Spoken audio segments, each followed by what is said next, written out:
ļoti liels prieks, ka esat šeit tik kuplā skaitā.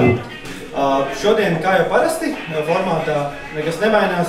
Trīs runātāji, sveiciens visiem, kas mūs skatās tiešraidē. Un, jā, ja kāds varētu izslēgt mūziku, vispār būtu super. Tikkār mēģināšu jūs nedaudz izklaidēt, pirms mēs saucam Kristapu uzstāties.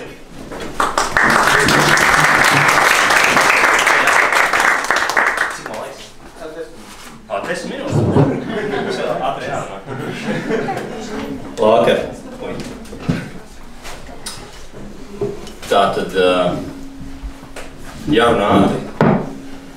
Un ātri nevar izdomāt, ko pateikt. Bet labi, iepazīstināšu ar sevi. Esmu Kristaps. Esmu dzimis Latvijā, uzaudzis Iecavā. Un mana dzīve mani mētājas pa pasauli. Un tas iemesls, kāpēc es šeit, ir droši vien tas, ka es esmu 8 gadus nodzīvojis Kanādā un ASV un atgriezies Latvijā. Un droši vien, ka otra lieta, kāpēc esmu šeit, tāpēc, ka es tur kaut ko vērtīgu esmu varbūt izdarījis priekš Latvijas, manuprāt. Tad es pastāstīšu, kā es tur nokļuvu un ko es daru. Un kāpēc esmu atpakaļ. Tātad vispirms esmu no IT industrijas, no programmēšanas, no inženiera lietām. Un pats gan neesmu inženieris, pats esmu vairāk tomēr menedžeris, bet ļoti labi saprotu inženiera lietas, iedziļinos viņās un mācos. Un jau no mazām dienām, no 12 gadu vecumā, es biju saistīts ar datoriem, ar visādām tur elektronikām, un man teica bija liels elektronikas fans, un tad visu laiku bijis iekšā esmu, un galu galā par to arī izmācījos, un sāku strādāt ļoti tādā foršā Latvijas kompānijā, ko varbūt kāds no jums ir dzirdējis, viņu sauc SAF Tehnika. Tas ir viens no Latvijas tādiem unikāliem veiksmes stāstiem, Latvijas Nokijām un ražotājiem, kas ražo produktus Latvijā un gan arī 100% visu eksportē. Nu, lūk, un šajā kompānijā es kļuvu par Ziemeļamerikas tirdzniecības menedžeri un mani aizsūtīja trimdā uz Kanādu un ASV.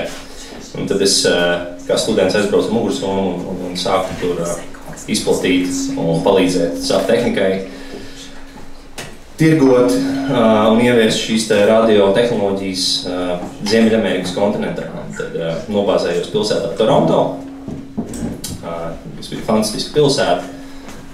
Iegūtu daudz jaunas draugus un pieredzi. Bet tas pamatbizness, ja mēs skatāmies uz Ziemeļameriku, tad Kanāda ir milzīga valsts kartes, bet viņa īstenībā ļoti maz valsts. Jo viņā dzīvo kā 30 miljoni cilvēku, turpretī Amerika, kas ir mazāk, tur pār 300 miljoniem. Un tāpēc tas bizness tomēr viss notiek Amerikā, lai arī es biju nobāzējies Kanādā un paralēli kārtoju tad savus darba vīzas un atļaujas. Nu, un tad, kad tas bija izdarīts, tad es pārcēlos uz ASV un tur izveidoju komandu. Pamatā no Amerikas cilvēkiem, arī bija viens kolēģis no Latvijas, un mēs ļoti veiksmīgi iekarojam Ziemeļamerikas tirgu un palīdzējām tātad SAF Tehnikai kļūt par diezgan ievērojumu spēlētāju telekomunikāciju industrijā un telekomunikāciju tirgu Amerikā un kā tiešām ka kārtīgs latgalietis, gribēja atpakaļ mājās, un es tomēr esmu patriots. Nu, tad es vienkārši sarunā ar Robertu piedāvāju šo iespēju izmantot Latvijas R&D un inženieru zināšanas, lai radītu kādus produktus šeit Latvijā. Un viņš man deva šo iespēju. Un tas notika ļoti ātri, un es burtiski pēc mēneša jau biju atpakaļ Latvijā ar visām mantām čemodāniem un sāku šeit darboties. Kas notika tālāk, tad 3 gadu laikā esmu izveidojis 50 inženieru komandu šeit Rīgā, kas rada pasaules līmeņa produktus, kurus pērk ne tikai Amerikā, bet visur pasaulē. Viens no populārākajiem zināmākajiem produktiem, kas šobrīd ir tirgošanā radīts Rīgā, ir Wi-Fi routeris mājas, tātad maršrutētājs Wi-Fi routerīts, kas mums visiem droši vien mājās ir. Tas ir ļoti unikāls, jaudīgs, ar visādām interesantām funkcijām, gan dizainiski, gan funkcionāli, bagāts un ļoti pieprasīts produkts visā pasaulē. Un tātad šī inženieru komanda, kuras izveidoju un kuras vadu, rada ne tikai radījām tikai šo Wi-Fi routeri, bet mēs taisam arī daudz cits interesants lietas, par kurām jūs uzzināsiet droši vien, kad tādā Facebook lapā, tad es tur pastāstīšu vairāk. Nu, lūk, tāds ir mans stāsts. Es esmu laimīgs atgriezties Latvijā, un šeit ļoti, ļoti patīk. Es redzu milzīgu potenciālu šajā valstī un cilvēkos, un smadzeņu potenciālu un resursu. ja mēs darītu lietas un domātu visi, droši vien tā kā domāju es vai daudzi mani draugi, tad Latvija varētu noteikti kļūt par fantastisku tehnoloģiju, izgudrotāju un arī ekonomiski un zinātniski bagātu valsti. Un tāds ir mans mērķis, es uz to strādāju, es mēģinu nest Latvijas vārdu pasaulē ar šo te izgudrojumu, kas ir noticis šeit, un palīdzēt tā kā popularizēt šo vietu. Vai es gribu atgriezties kaut kur ārzemēs? Droši vien, ka nē. Es esmu sapratis, ka Latvija tā vieta, kur ir visforšāk. Te ir gan labas un sliktas lietas, bet tās lietas var saremontēt. Un te noteikti ir.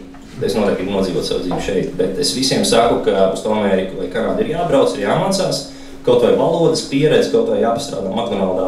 Vienalga, bet tā ir fantastiski. Es īstenībā, man bija 17 gadi, es golfa laukumā bumbiņas lasīju un zeltu ļāvu Amerikā. Pirmoreiz, kas tur bija, un pēc tam 21. gadā bija programma Work and Travel USA, kāds varbūt no jums to ir izmantojis pats.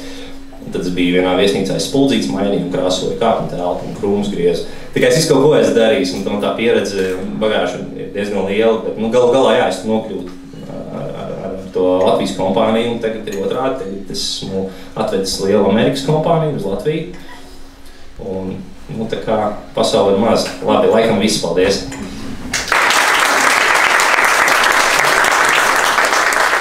Es par to nedomāju, un es neesmu nekādā veidā vērsties pie valsts un meklējis kaut kāds nodokļu atvieglojumu. Tur man ir bijis, es zinu, ka tas ir iespējams, bet es to neesmu darījis. Man šķiet, ka, diemžēl, kad valsts īsti tur manā gadījumā nepalīdz. Bet netraucē arī. Bet arī netraucē. Nav tā, ka ir problēma kaut kāda, ka mums būtu tur sasolīt milzīgi nodokļi vai sarežģītas kaut kādas lietas, lai šeit to biznesu darītu. Jo es darbojos arī paralēli mazliet citās valstīs, un es redzu, ka Latvijā īstenībā biznesu taisīt ir un radīt produktus un inženieru zināšanas, materializēt ir samērā vienkārši, efektīvi un lēti. Kaut arī varbūt ne tik vienkārši kā Amerikā, bet tomēr. Tie procesi ir pietiekami ok Latvijā. Teiksim, nav būtisku sūdzību amerikāņiem par to, kā darīt lietas Latvijā. Jā, bet es zinu, ka ir sūdzības par citām valstīm, vairāk uz austrumu. Tā kā, tādā ziņā ir ok, droši vien, ka ir lietas, kas varētu būt labāk. Tā. Tas ir visās jomās redzams, tie cilvēki šeit stāvējuši, viņi sākot no uzturzinātnes un beidzot ar tehnoloģiju startupiem un uzņēmumiem, ir vajadzīga uzdrīkstēšanās tādā ziņā. Un uzņēmība nevienmēr ir tieši tā uzņēmēja darbība, manuprāt, bet tā ir uzņēmība arī karjerā vienkārši iet un būt labam, tik labam, cik tu vari būt un strādāt. Tā kā tas ir viens. Otrs ir, man liekas, tā pozitīvā domāšana, skatīties uz to, kas ir izdarīts, kas ir tā kā, un nečīkstēt un skatīties uz sevi, nevis vainot citus. Tas arī viena no tām tēmām, kas mazliet griež Latvijā, ka ir ļoti liela daļa sabiedrības, kas ir gatavi vainot visus, izņemot sevi par to, kā viņiem iet. Tā kā, tas, manuprāt, ir otrais. Tie cilvēki, kas ir gatavi ieguldīties un iet uz priekšu. Un viņiem tad netraucē neviens cits, kamēr tā nav tiešām kaut kāda klaja kaitniecība. Tas, man liekas, ir tāds otrais punkts. Jā. Atbrauc ar šī iedvesmu un gribu strādāt bieži vien no ārzemēm uz Latviju. Viņi nonāk nepareizā kompānijā, kur nav šīs vēsmas, nav šīs ziņa kaut ko darīt. Un tad bieži vien cilvēks pēc gada arī nokrītās. Viņam tas garstāvoklis, viņš sāk čīkstēt. Doma ir, ka mums īstenībā tiem, kas grib kaut ko darīt, kuriem tiešām nieznag un enerģija ir jāvācās kopā. Un jau tas būs viens, tas, teiksim, emocionālais atbalsts, gan ir racionāli. Ir vieglāk paskaidrot kādam, jā, tev ir viss slikti, bet man un šiem te paziņām kaut kādā skaitā ir tīri ok, kā teiktu Toms Kreisbergs savā blogā. Līdz ar to uzreiz ir pilnīgi cits spēks tam argumentam. Jā. Tas nav tikai, viņam tur paveicās, tā īsti nav. Un es domāju, ka otrs ir mazliet jārunā arī par veiksmes stāstiem. Šeit ir zināms, ka pasaulē mēdīji mēdz runāt par sliktajām lietām, jo tas labāk lasās, tas labāk ķerās. Mēs mazliet gribam dot pēc par to. Ar šiem stāstiem var darīt, ir, un mēs tā kā gribam, lai cilvēki iedvesmojās. Protams, tas ir domāšanas maiņa, tas nenotiek uzreiz, un mēs nelojam nekādas ilūzijas, ka pēkšņi cilvēks, kas ir, teiksim, ar ļoti negatīvu attieksmi būtu atnākt uz vienu vakaru un aiziet tā kā prom no baznīcas, pilnīgi apgarots. Es domāju, ka tas nenotiks, tas nebūtu tāda veida pasākums. Tā kā, jā. Varu vēl ātri nedaudz paturpināt to tēmu. Ir tāds sajūta, ka ir ļoti jauki, mēs esam daudz cilvēku, kas ir atgriezušies no ārzemēm. Daudz no mums ir bijuši ļoti privileģētās pozīcijās, lai to darītu, un joprojām dzīvo kaut kādā savā burbulī. Kā mums nenoslēpties un nebūt tajā burbulī, lai spētu palīdzēt sabiedrībai kopumā, jo tomēr atgriežoties no Londonas, redzot to, ka Latvijā alkoholisms ir ārkārtīgi izplatīts, ir ārkārtīgi liels sabiedrības slānis, kur nespēja atļauties tādas pamatlietas, kā mēs varam pirmkārt pievērst uzmanību tām problēmām un visi kopīgi arī kaut kā to mainīt. Ja tikai domāt par rīkošanos un iedvesmošanos. Jā, tas ir ļoti labs jautājums. Principā jautājums ir tā, mēs šeit, kas visticamāk varam sevi uzskatīt kaut kādā privileģētā stāvoklī, jebšu labas dzīves stāvoklī, kā mēs varam palīdzēt tiem, vai ko mēs varam darīt tā, lai šis burbulis ar to nebeigtos, lai šis neveidos par burbuli.